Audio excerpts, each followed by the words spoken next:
So welcome back to another episode. This episode we'll be talking about hip hop and the difference between like trap rap and conscious rap. So here with me I have Anfernee the Anomaly, a hip hop artist from Toronto. I'll allow him to introduce himself. Thank you, Burgess. So I'm Anfernee the Anomaly. I just make some music in general, and if you want to check me out, I got SoundCloud, Facebook, Twitter, Vine. I also work with a guy who used to go by Ray. Now he goes by August. Check him out as well. Alright, so the first question I have is how do you see that like trap music affects our culture? Like not only the music but how basically we're raised nowadays. Okay, so with trap music in terms of culture for hip hop, I think it's important to differentiate that trap music may not be a perfect representation of the entire thing, because trap is still kind of a new thing. Even if you were to tie trap with drill music is kind of like trap for Chicago. That's not necessarily all of Chicago, because you can talk about how Chief Keef, Lil Durk, these guys are the drill scene, but that's not necessarily all Chicago has to offer. It also has the Save Money Collective, it has the Free Nation Collective, the Pivot Gang Collective, the Village Collective. You got all these collectives that are only a part of Chicago, same way that the drill artists, so Chief Keef, Lil Durk, Lil Baby, all these guys, that's not the side of it, but they can still work together, and they still work together with the old dudes. So to bring it back to trap, you may have that one part of hip-hop, but that doesn't necessarily represent all of hip-hop and what it is or what it's supposed to represent.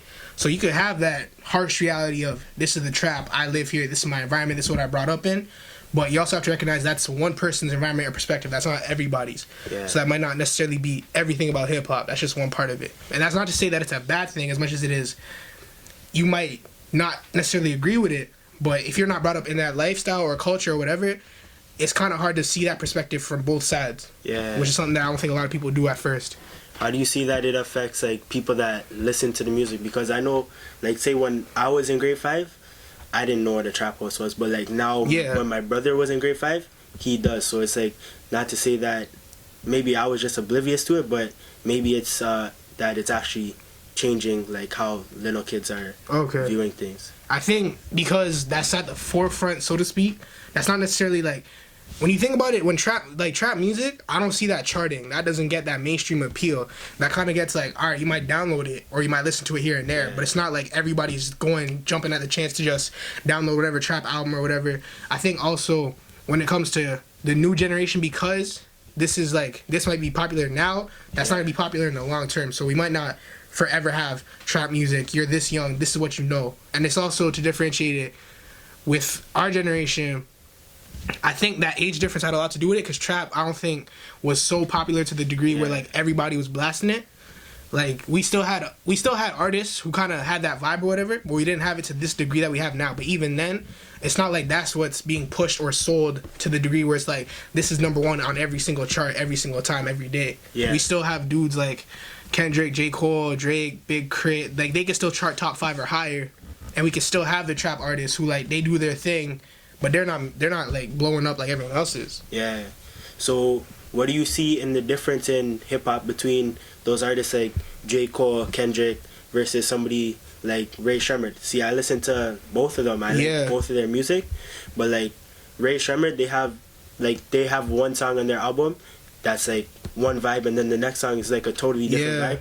When you could listen to like a J. Cole song or whole album, and just listen to it like straight through, and it's basically like one big song. You know what I mean? Yeah. I think with that differentiation, you also have to recognize, like, all right, we'll take Ray Shremmerd for example. Like, I've listened to their album. I'm not going to say it's the best or worst. I'm just going to say that I can enjoy it. Yeah. But that's because I recognize it not necessarily as, like, a super conscious, super deep, pro-black, everything. It's more like a party record vibe. So that album, it's not just like you're jamming, you're bumping, but you're also getting a message. It's not to say that there's no message whatsoever, or whether that there is. It's like, this is a different message. This is a different, like, push. So they might not be the ones that you listen to when you need to be deep in thought, inspired, whatever, but they might be the ones you listen to when you're in the club or when you're at a party or when you're just having, like, a calm, relaxing vibe where you're just like, I want to relax, chill, have some fun. I feel that stuff. So, the last question I had was, how do you feel that hip-hop has changed from back in the day to today? Like, Oh, my bad. No, it's good. In terms of, like what they talk about and, like, the way they talk about it and stuff like that.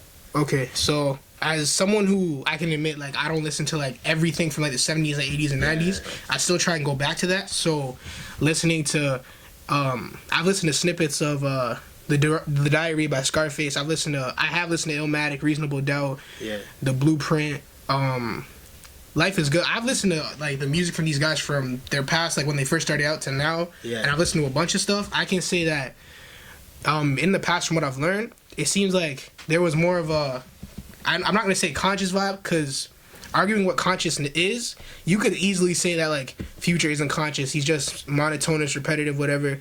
Part of it is actually analyzing what they're saying. So when you're kind of looking at Future's lyrics, it does go deeper than just lean or like trying to compensate. Like part of it is him compensating for depression. So to jump at the chance to say that the new school now is all the same mumble rap, whatever, trap beats, everything, that's not accurate at all. Because when's the last time a trap album has sold really, really well? With the past, I think with hip hop culture, it had to do with more of a party vibe, but it also had to do with like getting the crowd to move, and I think that has stayed now, maybe more than ever, in terms of now you really center on one person, so now you have the crowd's attention. So it's like, all right, I'm telling you this, you kind of receive that from me, whatever that message that is. But it also says a lot about what message are we sending. So the message, I think a big thing you have to analyze and like kind of take into consideration is when I listen to trap music, so to speak, I'm not necessarily hearing it and hearing, you know, they're telling me this is what you have to do to survive or whatever. I'm hearing this was my environment, this is what I was brought up in, this is what I know. I don't hear do what I did to survive. I don't hear that. I think it's important to differentiate that from just necessarily the whole culture. So I think now the culture is kind of defined by certain sounds. Some people might say that this beat is repetitive, they all sound the same, the lyrics are the same. They're not. You just have to it depends on what you're looking for specifically.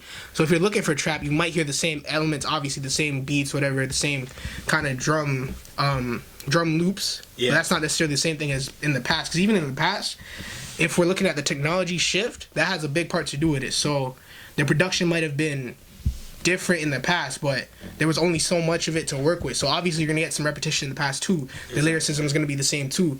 And then with the culture itself, I think that it's gone to a shift where like it's way more popular now in terms of like mainstream appeal. Way more people listen to it. Hip hop is one of the most popular, like not just cultures and genres, but like it's a movement, it's a message. But it's also important to recognize that like what you might take from it is not necessarily everything. So if you like try and pinpoint one thing, I think it's easy for people to say like Young Thug is like the perfect representation. I don't think that at all, because I don't know if Young Thug says like, oh, I don't listen to Young Thug every day, but I can listen to a song like Stoner and still say I don't smoke, I don't drink, whatever. I'm not gonna push that on someone else. And I think it's easy to say that like this new culture doesn't stand for nothing, whatever. I don't think that's true. I think that what it stands for still somewhat represents what it stood for in the past, but it's also important to recognize that the environment that hip hop was in like the 70s, 80s, 90s isn't the same environment that it is now.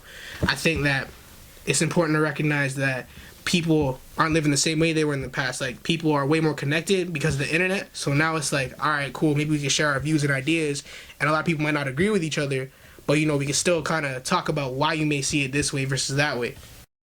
Music now, they when they talk about like drugs, guns, and like objectifying women, it's more, I have all these girls, I have all these drugs and guns, versus back in the day they would say this is the environment that we live in, and in this environment there are drugs, guns, and guns.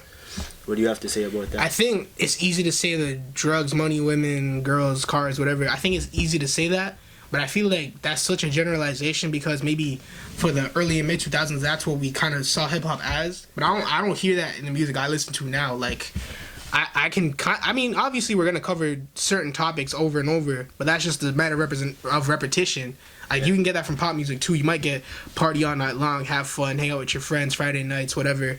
I think you're gonna have that overlap at different times and different songs, but that's not a perfect representation of the entire thing. Like you can have the spectrum where it's like you have what's classified as conscious, and then like maybe semi-conscious, alternative, jazz, rap, whatever. Like it's all over the spectrum. So it's easy to say it's just money, cars, women, but that's not everything about it. That's only like part of it. You have to actually like look at it for what it is all over, and not just like pick which parts you don't like.